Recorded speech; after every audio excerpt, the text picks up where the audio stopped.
Paz do Senhor, irmãos, mais uma vez aqui para juntos estarmos cultuando, adorando ao Senhor. E eu quero estar lendo com vocês o Salmo de número 63, que é o Salmo de Davi, de quando ele estava no deserto de Judá. Que diz assim: Ó Deus, Tu és o meu Deus, procuro estar na Tua presença. Todo o meu ser deseja estar contigo. Eu tenho sede de Ti, como uma terra cansada, seca, sem água. Quero ver-te no templo. Quero ver como é poderoso e glorioso. O Teu amor é melhor que a própria vida, e por isso eu Te louvarei. Enquanto eu viver, falarei da Tua bondade e levantarei as mãos a Ti em oração. As Tuas bênçãos são como alimentos gostosos. Elas me satisfazem e por isso canto alegremente canções de louvores a Ti. Quando estou deitado, eu me lembro de Ti, penso em Ti a noite toda. Porque sempre me tens ajudado. Na sombra das Tuas asas eu canto de alegria. A Tua mão direita me segura bem firme e eu me apego a Ti. Somente até aqui, né, eu vejo diante desses salmos, né, de Davi, onde ele estava ali sendo afligido, perseguido, né, pelos seus inimigos, mas que mesmo assim ele não deixava de crer no Senhor. Diante das dificuldades que ele estava passando, ele não deixava de crer que Deus era com ele, que Deus era o socorro dele, que Deus era o refúgio dele. E ele cria. E agora, diante de tudo que estamos passando, irmãos, não é diferente. O nosso Deus, Ele é conosco, Ele está conosco, Ele nos guarda, Ele nos livra de todo mal.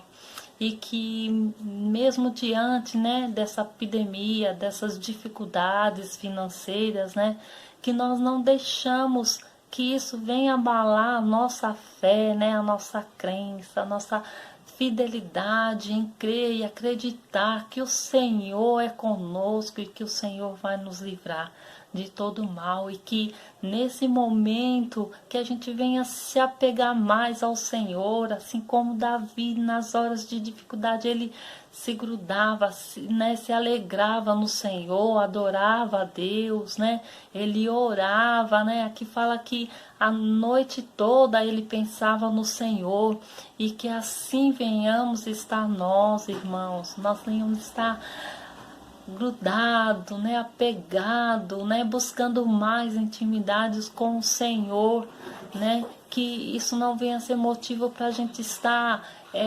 afastado do Senhor, a gente está distante um irmão do outro, né, porque a gente não está ali adorando no templo, mas que a gente vem estar juntinho, agarrado a Deus.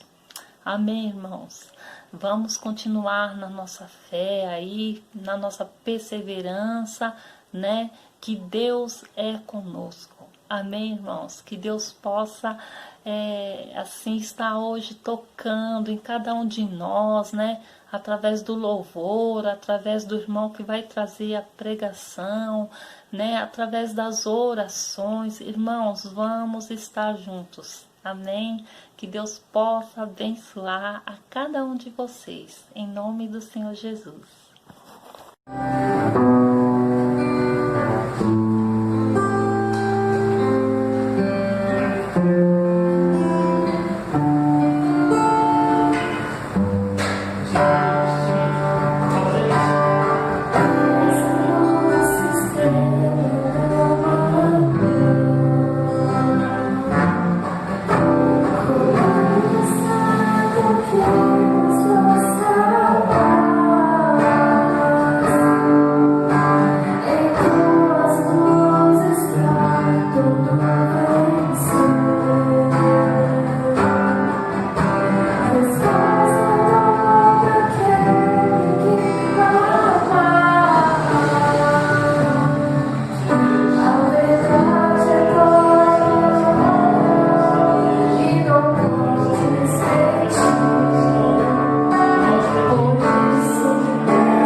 Senhor, porque nós queremos te adorar, queremos te sentir outra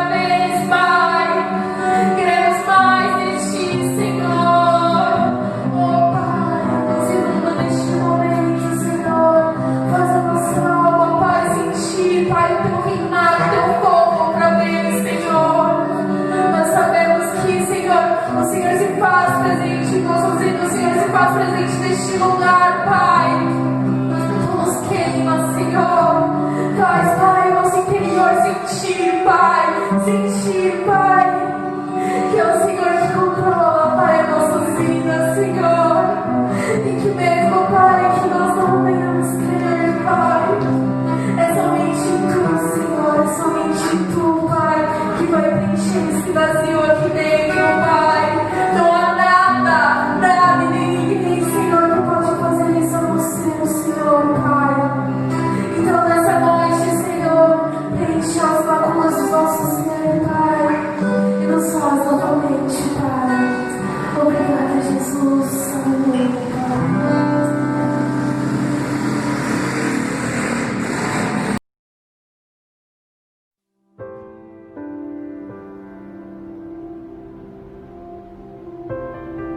Dois homens trazem uma oferta ao Senhor. Um do fruto da terra, outro das primícias de seu rebanho. Deus aceita um e rejeita o outro. Mas por quê? Abel tornou-se pastor de ovelhas e Caim agricultor. Passado algum tempo, Caim trouxe do fruto da terra uma oferta ao Senhor. Abel, por sua vez, trouxe as partes gordas das primeiras crias do seu rebanho. A palavra nos diz claramente que a oferta que Abel trouxe eram as primícias de seu rebanho. Mas não diz que Caim trouxe as primícias de sua colheita. Diz simplesmente, passado algum tempo, Caim trouxe do fruto da terra uma oferta ao Senhor.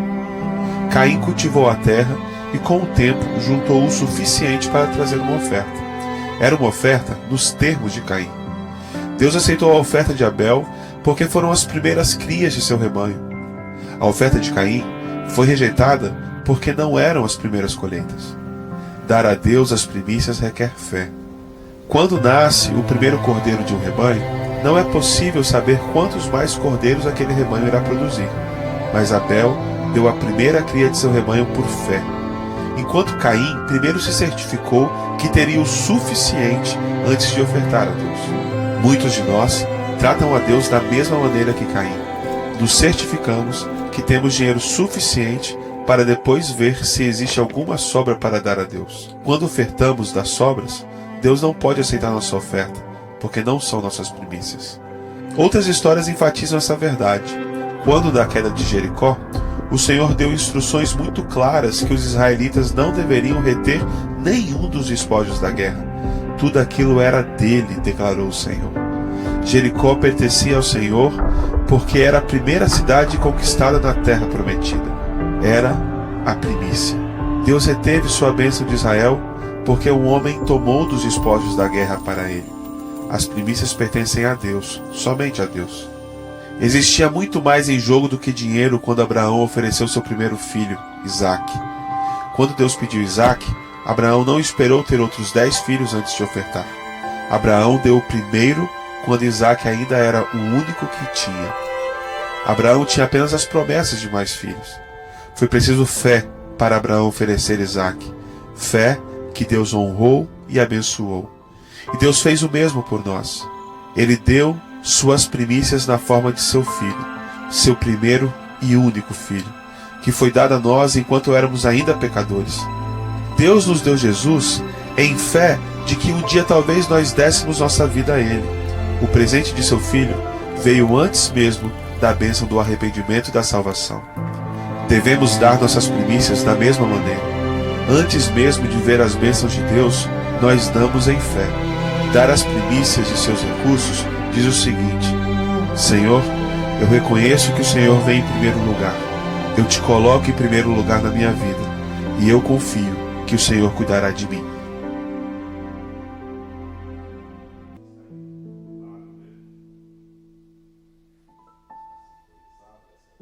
Gente, o tem usado conosco neste culto de adoração, neste culto de louvor a Deus. É uma alegria poder estar mais uma vez através das ondas da internet, fazer com que a palavra, o louvor e a adoração do nosso Deus cheguem aos lugares mais longínquos. Mas eu quero que chegue, e é essa a proposta do meu coração, que chega também no meu coração e no seu coração na igreja, você que está em casa, você que está aí no conforto do seu lar e está nos assistindo e ouvindo a palavra de Deus. Eu louvo a Deus pela sua vida, louvo a Deus pela preservação de Deus em relação a você, a nós, nesse tempo de dificuldade, nesses tempos de sofrimento, tempos de desafios, mas o Senhor tem estado conosco. E mesmo diante desse cenário, a gente tem uma palavra de louvor, uma palavra de adoração a Deus. Eu tenho uma palavra hoje para o meu coração, para o seu coração. Talvez se eu fosse falar uma frase ou uma palavra apenas, seria despreendimento. Diante desse cenário que é relevante até falar, tanto falado que está, eu penso que Deus também atua nas contingências da vida. Lógico, Deus é um Deus que está presente, é um Deus presente, e Ele atua nas contingências da vida e faz delas momentos de aprendizado, faz das contingências da vida, dos problemas que vivemos, um tempo de aprendizado. E eu penso que esse tempo tem muitas lições para nós, como igreja, como povo de Deus, como servo do Senhor. A minha oração, o meu pedido é que nós tiremos as lições e aprendamos as lições desse tempo, as lições desse momento.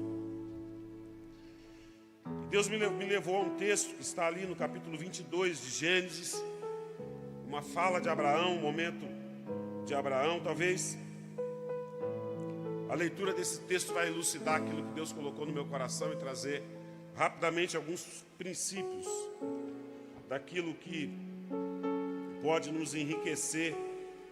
Uma palavra breve nesta noite. Eu vou ler a partir do verso 11. Talvez já dá para a gente, é um texto muito familiar de todos nós, muito conhecido, para a gente nos basear rapidamente aqui essa reflexão. Mas o anjo do Senhor o chamou do céu: Abraão, Abraão. Eis-me aqui, respondeu ele. Não toque no rapaz, disse o anjo, não lhe faça nada. Agora eu sei que você teme a Deus, porque não me negou o seu filho, o seu único filho. Abraão ergueu os olhos e viu um carneiro preso pelos chifres num arbusto. Foi lá pegá-lo e o sacrificou como holocausto em lugar do seu filho. Abraão deu àquele lugar o nome de O Senhor Proverá. Por isso, até hoje se diz: no monte do Senhor se proverá. E pela segunda vez o anjo do Senhor chamou Abraão do céu e disse: juro por mim mesmo, declara o Senhor, que por ter feito o que fez, não me negando seu filho, o seu único filho, esteja certo de que o abençoarei e o farei seus descendentes tão numerosos quanto as estrelas do céu e como as areias das praias do mar. Sua descendência conquistará as cidades dos que lhe forem inimigos, e por meio dela todos os povos da terra serão abençoados, porque você me obedeceu.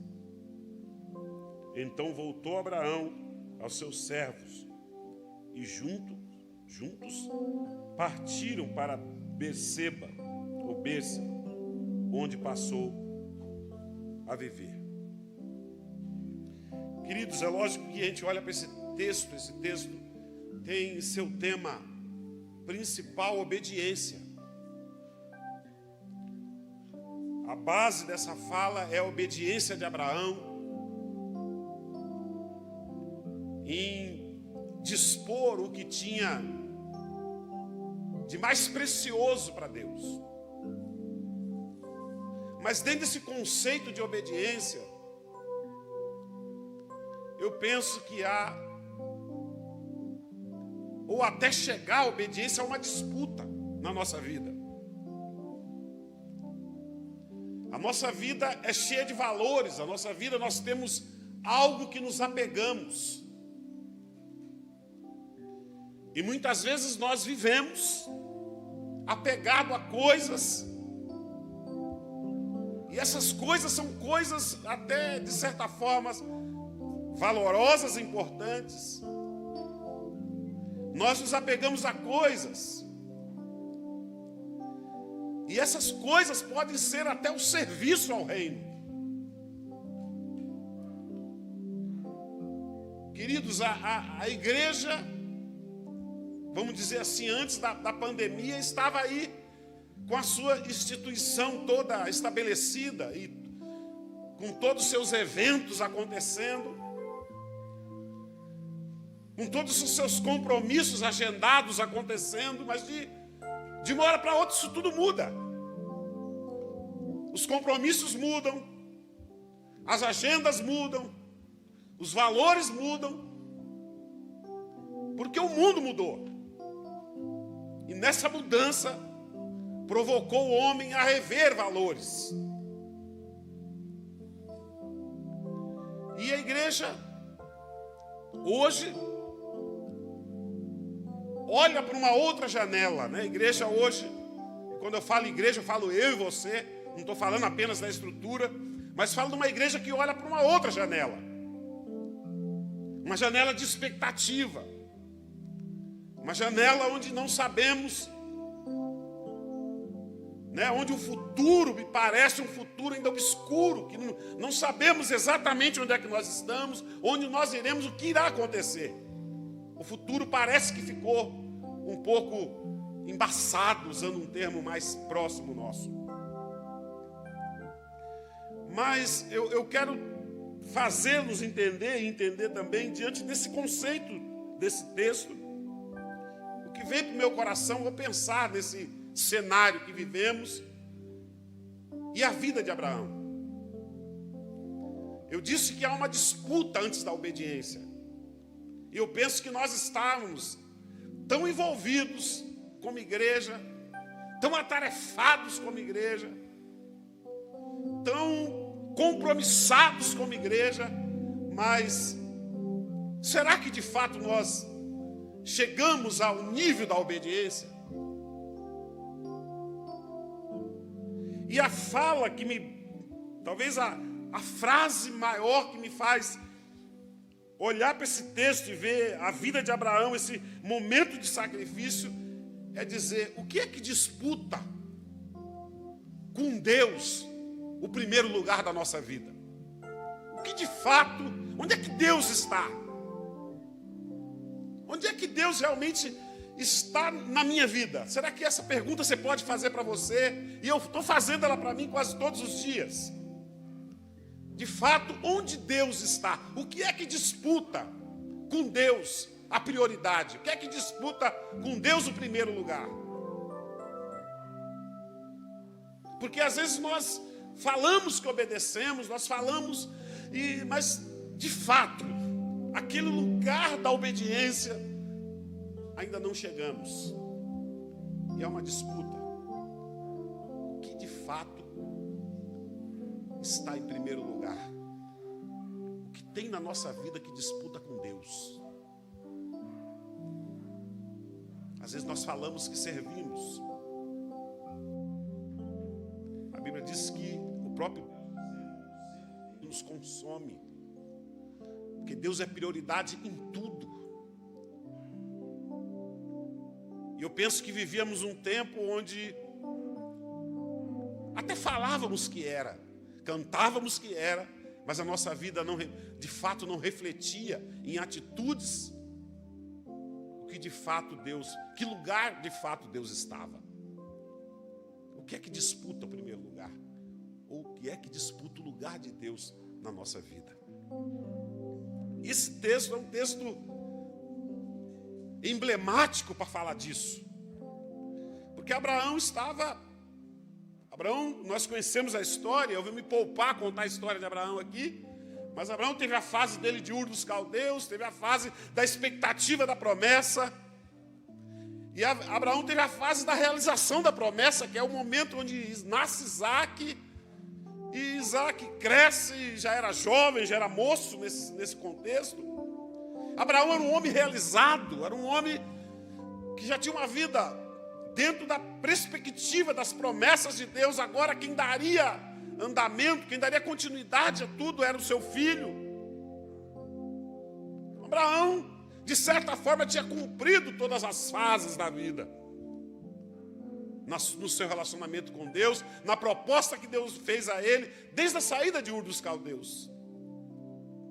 Mas num dado momento Deus queria saber onde estava de fato o coração de Abraão. Um dado momento Deus de fato queria saber aonde Abraão tinha colocado o coração. A palavra de Deus já diz isso, né? Lá em Provérbios. Que onde está o nosso tesouro está o coração.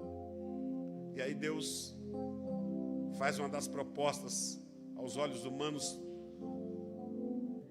que difícil de entender num aspecto, até porque quando se fala de sacrifício, naquele contexto era um contexto pagão. Quem sacrificava seres humanos eram os pagãos.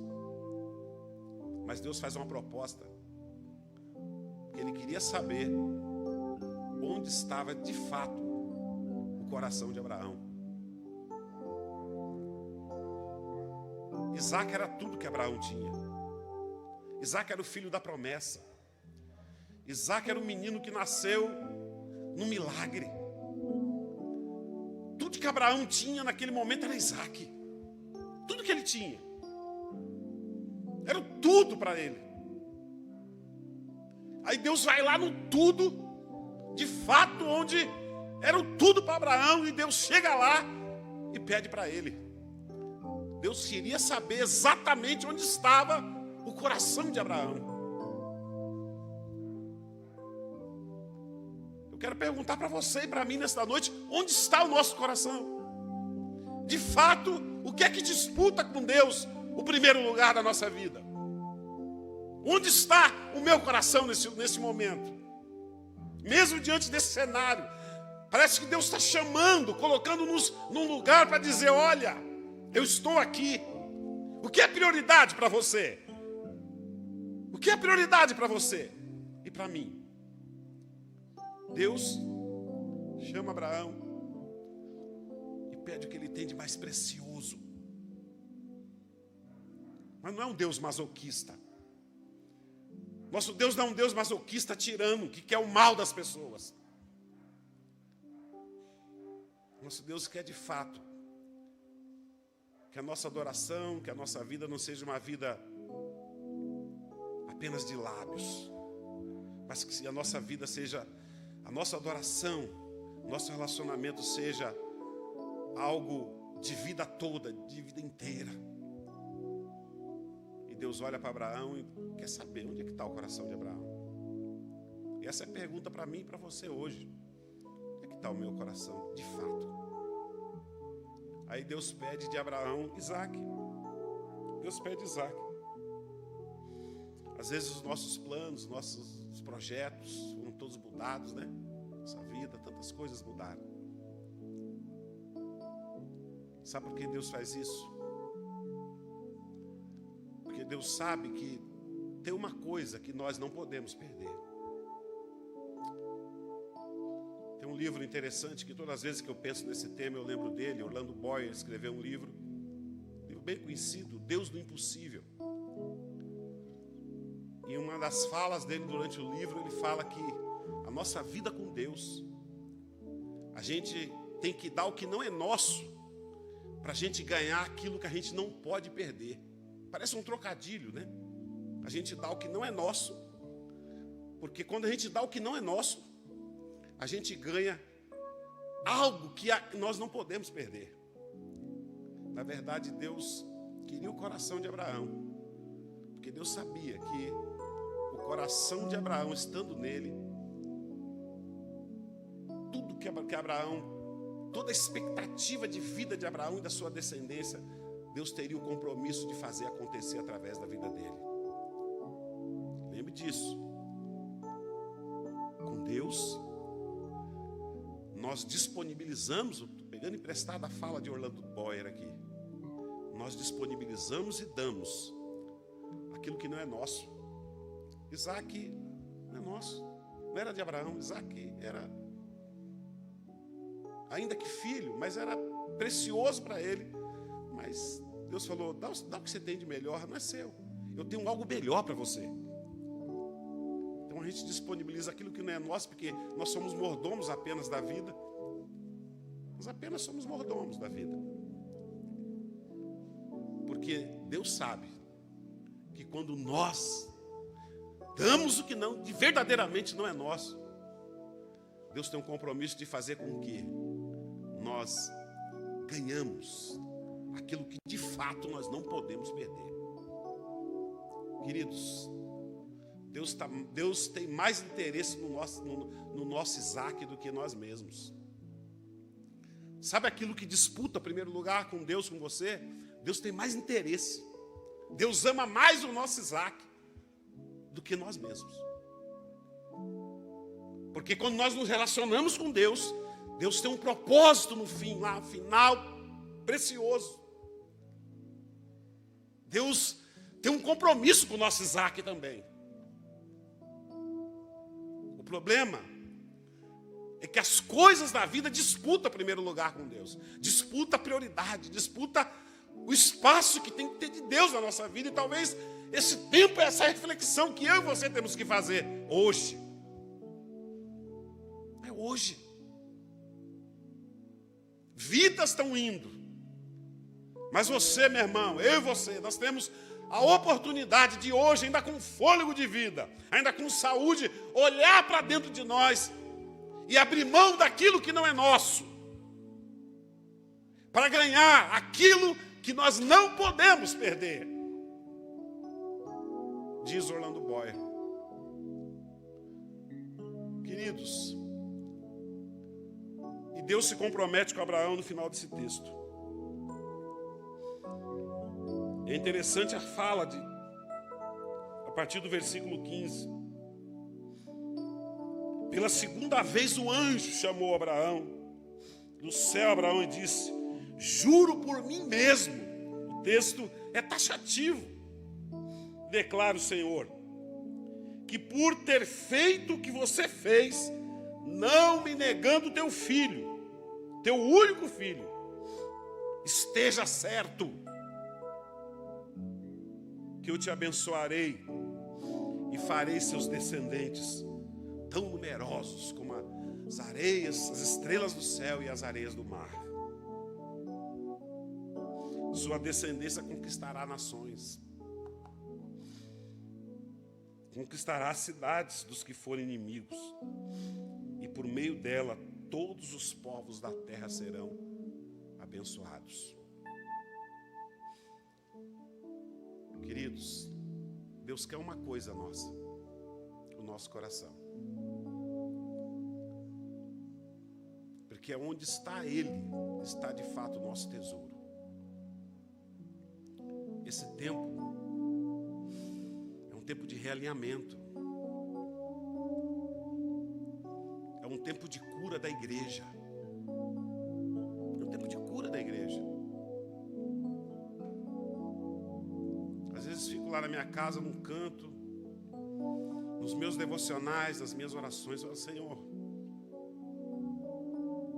já disse aqui em outras lives, falei: Deus, me dá a oportunidade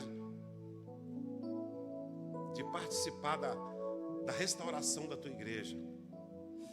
Mas antes, trata comigo primeiro. Eu quero ser uma outra pessoa. Eu não quero mais que os valores, que muitas coisas da vida fiquem disputando esse espaço que é teu.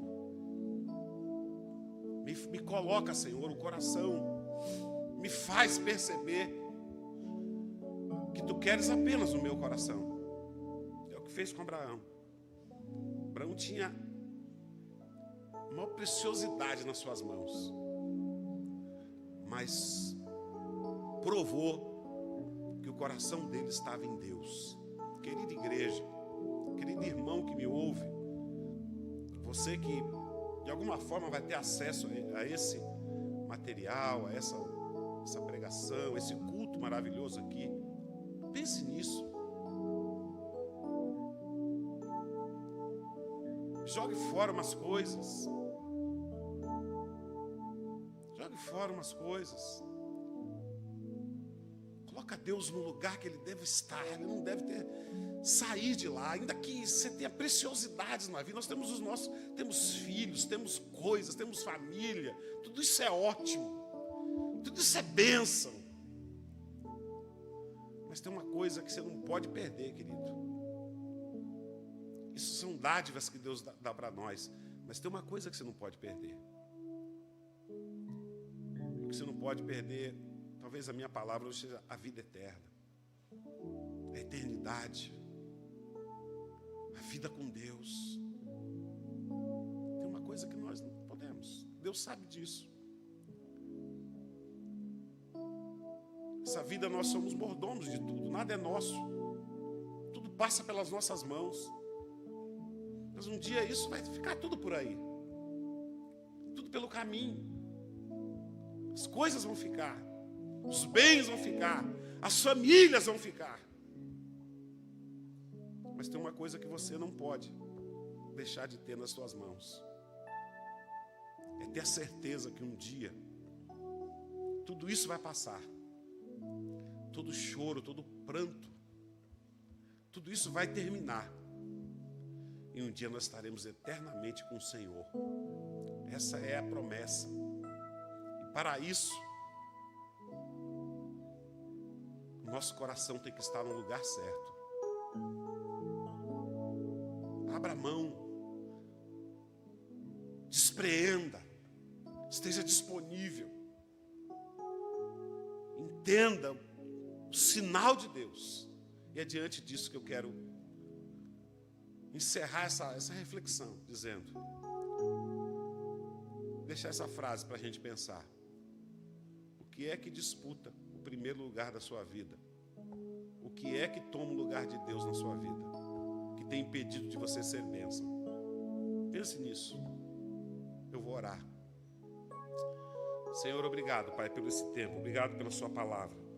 Obrigado pela reflexão da tua palavra.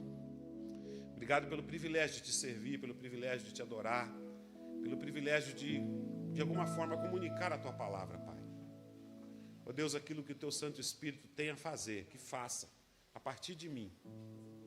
Ó Deus, trata no coração de todos nós, no coração da igreja, no coração dos meus irmãos, no meu coração primeiramente, Pai, para que eu possa entender, assim como Abraão, que abriu mão do que tinha mais precioso, porque eu sei que tu queres saber onde é, de fato, onde está o meu coração.